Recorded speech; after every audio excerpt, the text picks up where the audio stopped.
it broke that thought process. I wasn't thinking about any of that. It was there. It was in the back of my mind, and it was there. But it broke it. It broke it for even 45 minutes. It broke it. And I thought, there was the light bulb. It could be broken. And it has to be broken by doing challenging things. It has to be broken by doing things that I don't want to do. And that was the light bulb day. And it took me 3 years to get that light bulb to get really bright in my head. But now it's glowing. And that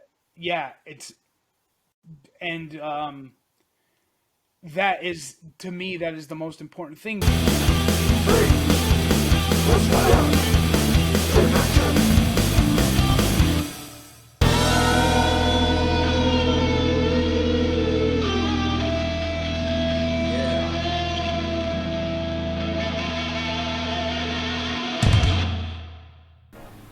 Hello everyone and welcome to Not the Easy Way. I'm Peter DeLima and I'm here with the lovely co-host Claire McGuiggan, and today our very special guest is Jason Styczen. Jason is the host of a podcast called Jay Anxious, which is all about helping people all around the world to live the best life that they can. And we particularly wanted to collaborate with Jay because we also want to do the same thing.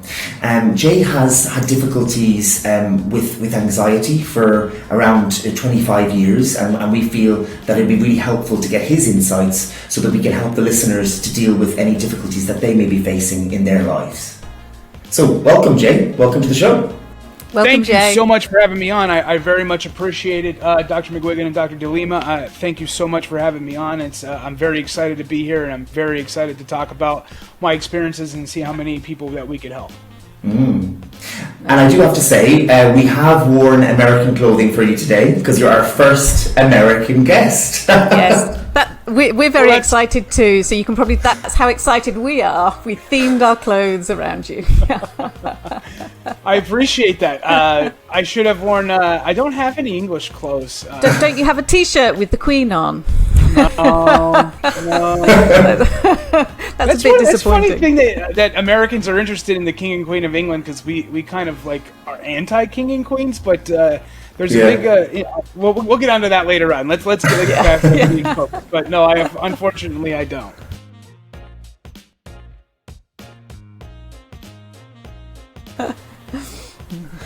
So what we usually do is we start off with a would you rather. So we give you a choice between two things of what you'd rather do, and what we do is we get the listeners to do this would you rather in their groups when they're listening in afterwards as well. So are you ready to be put on the spot a bit and answer a would you rather? Sure, absolutely. Okay. So I want you to imagine there is a universe in which you have the ability to save the world. Okay, but this ability to save the world depends on you making a choice, and the choice is between eating fast food, only fast food, for the rest of your life, or not engaging in any exercise for the rest of your life. So you've got to save the world, and you've got to make a decision between those two things. I thought of that when I was in the gym earlier. Holy smokes. Oh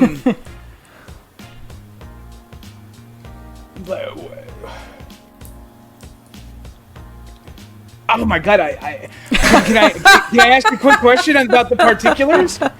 Because so wait, I could eat fast food, but I could work out, or I could not work out, but I could eat a normal, healthy life. Yes. What do you I feel like we're troubling you here. It was meant to be fun, and Jay's looking anxious. Yeah, it's too hard. I would choose the no exercise part. Okay. So you'd eat the fast food? Fast food is a major trigger for anxiety. I know how I feel after I eat it.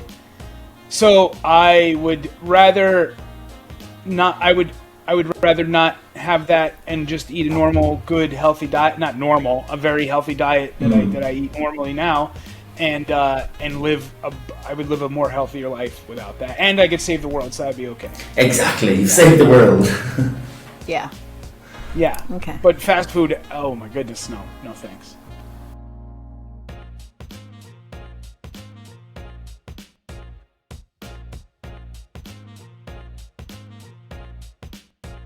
Okay, so Jay, I'm going to ask you the first question that we'd like to explore with you around your experience of anxiety. And we've been listening to you talk on a lot of your podcasts about your experience. And one of the things that we've heard you say is that anxiety is a disorder of constantly seeking comfort, which I think is a really interesting idea. So could you tell us a little bit more about that idea and how it relates to your experience of anxiety? Absolutely. So when you think about the thought loop, right? Okay. So once you experience your first anxiety or not an unwanted anxious moment, okay? You're not familiar with what it is, okay? But you definitely know that you don't want that to come back. Which triggers, in my opinion, thought loop. And the loop is, what did that? Why did that happen? What's going on? And then it will happen somewhere else. And then it will happen somewhere else. And then it will happen somewhere else. And then the walls of safety start coming in on you, right? And I don't know if this is everybody else's experience, but this was my experience. And this is where my theory of anxiety being a mental disorder of constantly seeking comfort, because when you are in a constant anxious state, like I was in for a long time, I was in a conscious, anxious, tense state all the time. There was no more safe places. There was anxiety and panic attacks were everywhere. Okay? So I was constantly feeling sorry for myself. I was constantly questioning why this was happening to me. I was constantly seeking safety, or constantly seeking to avoid the thoughts or the feelings or the manifestations of what the anxiety brought. And it led me to a place where I would be constantly thinking about, am I having a heart attack? Am I having a stroke? Or just really deep empathy for if I heard somebody was sick, or if I heard somebody, had a brain aneurysm or something, I would think that was going to happen to me. So I avoided a lot of things, right? But it came really clear. I had that ding moment one day, about 4 years ago, where it said, all I'm thinking about is anxiety. And it took me back a little bit, because I was like, I was thinking like this for 21 years. I was in that thought process. But then I realized that how much diet, so when you're saying, okay, I'm seeking comfort in diet, it's eating foods that make you feel comfortable, or make you feel that are easy and palatable. And so what kind of food is that? It's bad foods. I was very overweight when I was having problems, really bad problems with anxiety. I didn't exercise. Now, like Dr. Lima said, exercise is huge, okay? But exercise is not comfortable. Eating very healthy, nutritious meals day in and day out all the time are not easy, and it's not comfortable.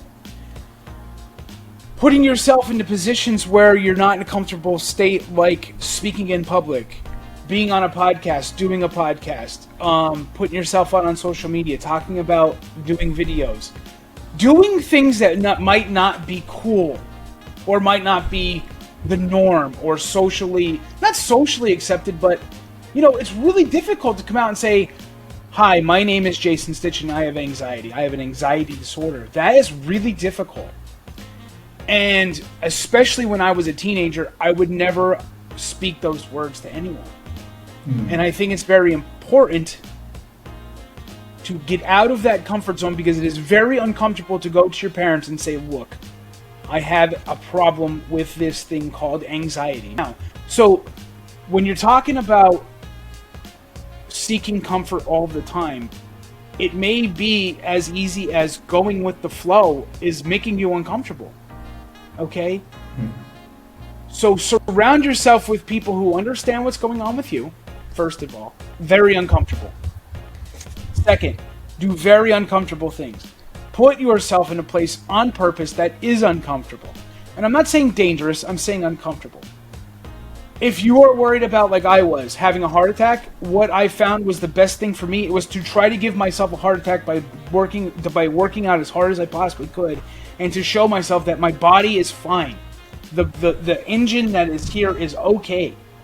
I can't, you can go too far in exercise and really do some damage to yourself, but see how far you could push yourself. Get involved in sports, get involved in reading, get involved in academics, get involved in drama club, music, whatever it is that you really have a passion about. Make sure it's difficult, make sure it challenges yourself, because the one thing that helped me out with my anxiety is getting out of that comfort zone and doing difficult things. Things that challenge your brain, because the anxiety is a form of your brain not being challenged enough and looking for something to give it a problem, right?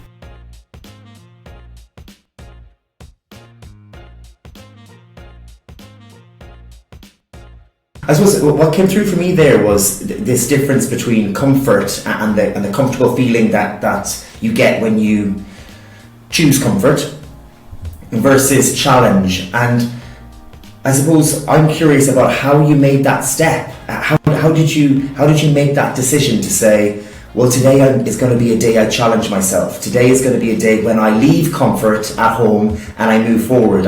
Because you've said it quite quickly there. I imagine it wasn't a quick process, or it wasn't an easy process. So I just wondered, how did you make the jump from comfort to challenge? One of my really good friends is, he's not a trainer or anything like this, but he's a very fit individual. And when you have good friends, when somebody comes up to you and says, hey man, you're not yourself, you're really overweight, you're a father, don't you think you want to be around for your kids a little bit longer? And I said, yeah. And he goes, all right. He goes, look, tomorrow isn't going to work, but Thursday, it was a Tuesday, this was a Tuesday evening on a Thursday. He goes, I want you to come to this, there's a recreational area by our house, but we're in a neighborhood that we live in. And he goes, I want you to come down here and I want you to work out with me. And that already made me as anxious gets. And he told me this, and he said, look, if you work out with, I've said this on my podcast before in the story, so this is not new to people who've listened to it, but it'll be new to your audience. He said, I'm going to work you out the hardest you'll ever work out again on Thursday. You'll never work out as hard as you'll work out with me on Thursday. And he goes, but you'll never have to.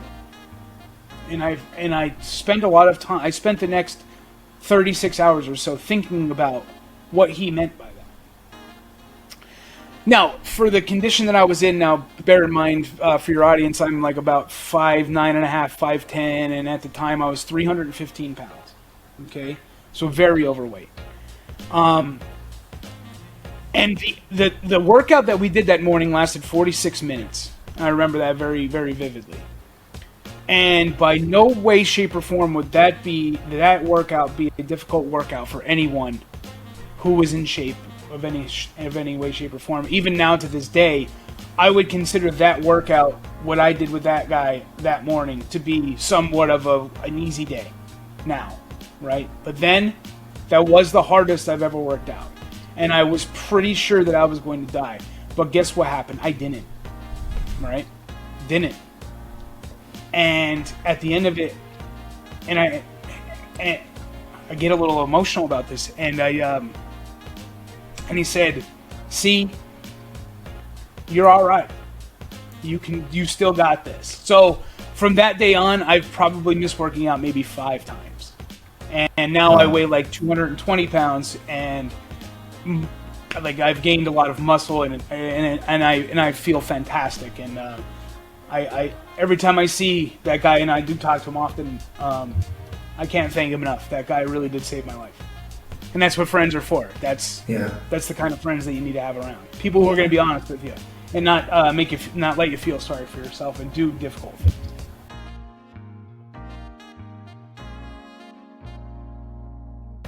So was that one of the first times, Jay, that you realised you could feel the discomfort, and that was a physical discomfort. Well, I guess for you it was both physically and the anxiety that you would have a heart attack and die. Yeah. And you realise, actually, I can do this. You know, I can feel the uncomfortable feelings, both physically and the thoughts, and do it anyway. Well, Claire, what happened in that workout was my mind. So when you are so inactive and you do so little things that don't challenge yourself, and your anxiety is racing, and then your thoughts are running nonstop, there's nothing to break those. So you're constantly thinking about, for me it was, am I dizzy? Am I having a chest pain? Was my arm hurt? My arm going numb? Is my fingers tingling? Constant, always, nonstop thought about that, right? When I was doing that workout, it broke that thought process. I wasn't thinking about any of that. It was there. It was in the back of my mind, and it was there. But it broke it. It broke it for even 45 minutes. It broke it. And I thought, there was the light bulb. It could be broken. And it has to be broken by doing challenging things. It has to be broken by doing things that I don't want to do. And that was the light bulb day. And it took me 3 years to get that light bulb to get really bright in my head. Okay. But now it's glowing. And that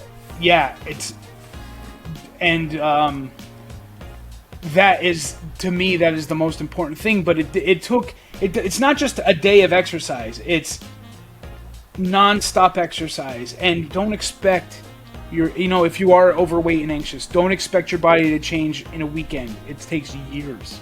Okay?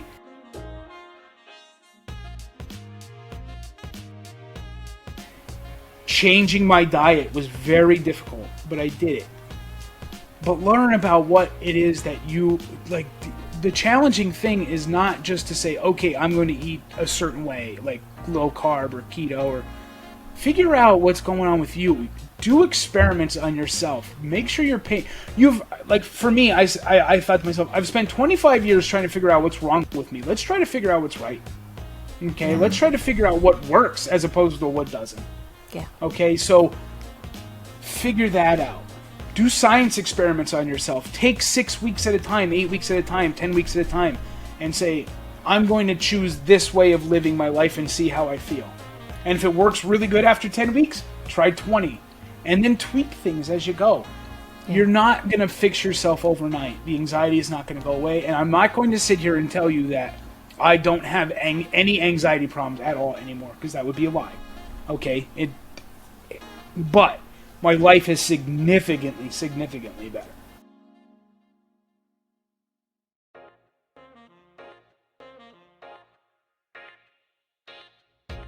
One of the things I've heard you say a few times, Jay, and I love it, is you say baby steps, baby steps, baby steps. And you say, yeah. Baby steps, yeah. baby there you steps. go. Yeah. And you're going to fall on your butt. You're going to fall on your butt, and you're going to take a few steps back. And yeah. But that's all right. You're not in a hurry, okay? Yeah. You're not in a hurry. Don't be in a hurry. If you're in a hurry, you're going to fail. I love that idea of doing experiments on yourself. It's like try things, see where it takes you, but do something.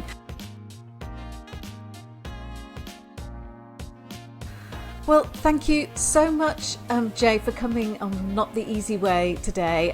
We've loved talking to you, really enjoyed listening to your podcasts over the past couple of weeks. Would you like to tell people where they can find your podcast and you on social media if they want to get in touch with you or find out more about you or listen to your podcasts? Please, yeah. Look, if you have any questions or anything that you want to reach out to me about, I am at JAnxious, JAYANXIOUS on Twitter, on Instagram. My Facebook page is Jay Anxious Podcast on Facebook. You could also find my podcast anywhere, Apple, Spotify, anywhere that you can find a podcast, it's there. Please reach out to me. Nothing means more than when people reach out and have questions or just want to chat. I'm always available to do that. But just thank you so much for having me on, and thank you even more for even considering doing a platform where you want to help the people who are going to really, need to make a difference in this world when it comes to them and everything like that. So I just want to say, Dr. McGuiggan, I'm sorry, Okay. McGuiggan, right? We've all got tricky apologize. names. Yeah. Yeah, and Dr. DeLima, thank you so much, really from the bottom of my heart, for having me on this opportunity. I enjoyed it thoroughly, and I hope that we can help a few people. Oh, No, well, thank you. Jay. It's been an absolute Thank pleasure. you for coming on. Yeah. So we're going to leave you with 3 questions to discuss amongst yourselves. But before that, a would you rather. So, in order to save the world, would you rather only have the possibility of eating fast food every day for the rest of your life? Or would you rather never being able to exercise? Jay talked about needing to do things that make you feel uncomfortable in order to face your anxiety, even when you don't want to. Why do you think that's important? So Jay said that instead of spending time thinking about what's wrong with you, try to figure out what's right with you. How do you think people can do that? Jay talked about when you're facing things that you find difficult and cause you anxiety, you need to take baby steps, baby steps, baby steps. What do you think about that idea? Is it something that you think is important, and how could you use that? Thanks for listening to this episode with Jay Anxious. Look out for episode 2 coming soon. That's why I'm